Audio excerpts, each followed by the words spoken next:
একটি স্বাস্থ্যবান জাতি গঠনেই টেকসই উন্নয়ন ও সমৃদ্ধ বাংলাদেশ বিনির্মাণের পূর্বশর্ত। ফেসিবাদী সময়ে স্বাস্থ্য খাতে অপরিকল্পিত অবকাঠামো নির্মাণ উপকরণ ক্রয়ে যে পরিমাণ ব্যয় হয়েছে তার একটি বড় অংশই দুর্নীতির মাধ্যমে লুটপাট করা হয়েছে। তাই স্বাস্থ্যসেবার মান উন্নয়ন হয়নি। সে কারণে আজ দেশের হাসপাতালগুলো অতিরিক্ত রোগীর চাপে হিমশিম খাচ্ছে। সাধারণ মানুষ মানসম্মত চিকিৎসা থেকে বঞ্চিত হচ্ছে, আর বিপুল সংখ্যক রোগী বিদেশমুখী হওয়ায় মূল্যবান বৈদেশিক মুদ্রা দেশ থেকে বেরিয়ে যাচ্ছে। আমাদের স্বাস্থ্যনীতির মূল উদ্দেশ্য হবে সর্বজনীন ও ন্যায়সঙ্গত স্বাস্থ্যসেবা নিশ্চিত করুন, চিকিৎসা কেন্দ্রিক থেকে প্রতিরোধ কেন্দ্রিক স্বাস্থ্য ব্যবস্থায় রূপান্তর, গ্রামীণ ও প্রান্তিক জনগোষ্ঠীর কাছে স্বাস্থ্যসেবা পৌঁছে দেওয়া, মাতৃ ও শিশু স্বাস্থ্য, পুষ্টি ও টিকাদান জোরদার করুন, স্বাস্থ্য প্রযুক্তি ও চিকিৎসা শিল্পের বিকাশ ঘটানো। আমরা স্বাস্থ্য খাতে সরকারি বিনিয়োগ পর্যায়ক্রমে ও ধারাবাহিকভাবে বৃদ্ধি করে জিডিপির 5% উন্নীত করার লক্ষ্য নির্ধারণ করেছি। আমরা স্বাস্থ্য খাতে সরকারি বিনিয়োগ পর্যায়ক্রমে ও ধারাবাহিকভাবে বৃদ্ধি করে জিডিপির 5% উন্নীত করার লক্ষ্য নির্ধারণ করেছি। তালিকা পড়লে না তো জন্য আবার দ্বিতীয়বার পড়লাম। এটা একটা বিশাল পদক্ষেপ।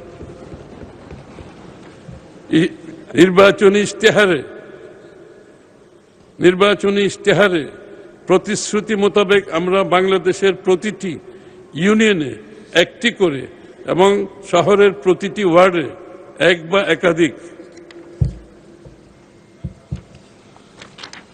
আধুনিক প্রাথমিক স্বাস্থ্যসেবা ইউনিট স্থাপনের পরিকল্পনা গ্রহণ করেছি এবং বাস্তবায়ন প্রক্রিয়া ইতিমধ্যে শুরু হয়েছে।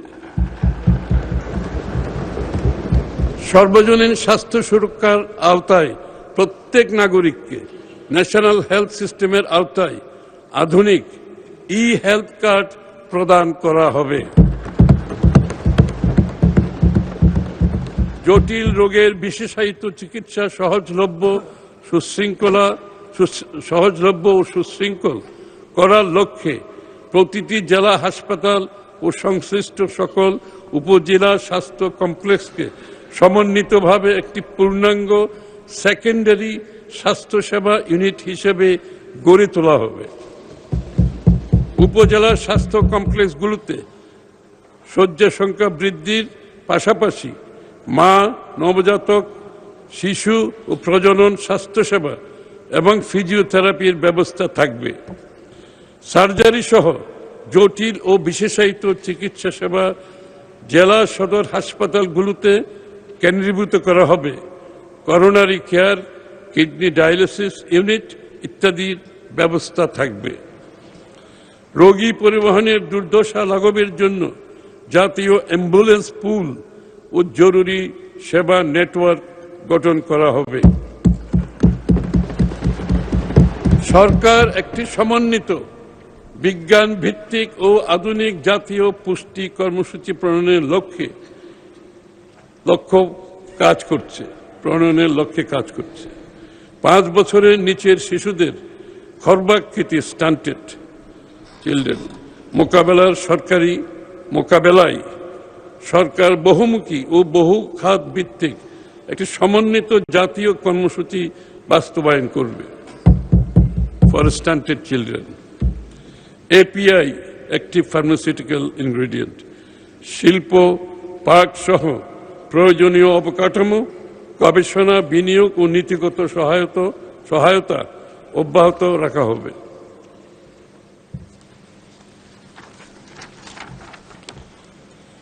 LDC থেকে উত্তরণের প্রেক্ষাপটে ঔষধ শিল্পের ধারাবাহিক বিকাশ, উদ্ভাবন সক্ষমতা বৃদ্ধি এবং বৈশ্বিক বাজারে অবস্থান আরও সুদৃঢ় করতে প্রয়োজনীয় আর্থিক প্রণোদনা ও সাহায্য ও সহায়ক নীতিমালা সুবিধা প্রদান করা হবে। দেশব্যাপী একটি টেকসই ও আধুনিক ঔষধ ও ভ্যাকসিন সরবরাহ নেটওয়ার্ক গড়ে তোলা হবে, যাতে প্রত্যন্ত অঞ্চলেও সময় মতো প্রয়োজনীয় ওষুধ ও টিকা পৌঁছানো সম্ভব হয়।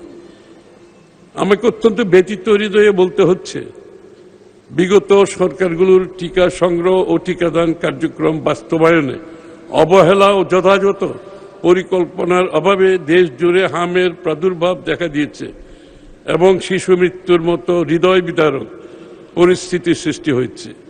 এই পরিস্থিতি মোকাবেলায় সরকার দ্রুত পদক্ষেপ গ্রহণ করে প্রথম 100 দিনের মধ্যেই প্রায় 100% শিশুকে হাম রুবেলা টিকা প্রদান করেছে।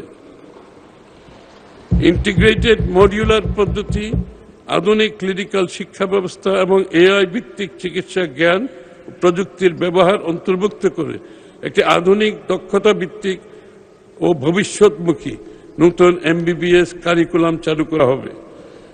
দীর্ঘদিনের শূন্যপদ পূরণের লক্ষ্যে অবিলম্বে 5000 MBBS চিকিৎসক নিয়োগের উদ্যোগ গ্রহণ করা হয়েছে।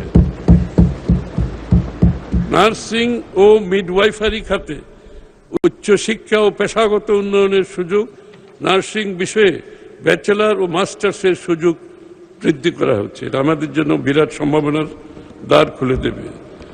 দেশব্যাপী মানসম্মত ও জনমুখী স্বাস্থ্যসেবা নিশ্চিত করতে নতুন করে 1 লক্ষ স্বাস্থ্যকর্মী নিয়োগের কার্যক্রম শুরু হয়েছে,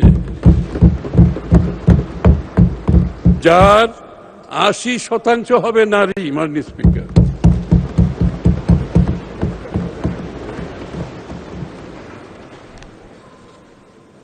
স্থানীয় বৈদেশিক চাহিদা পূরণের লক্ষ্যে শিক্ষিত বেকার যুবক যুবতীদের কর্মসংস্থান সৃষ্টির জন্য 4 মাস মেয়াদী জেনারেল কেয়ার গিভার প্রশিক্ষণ কার্যক্রম গ্রহণ করা হয়েছে।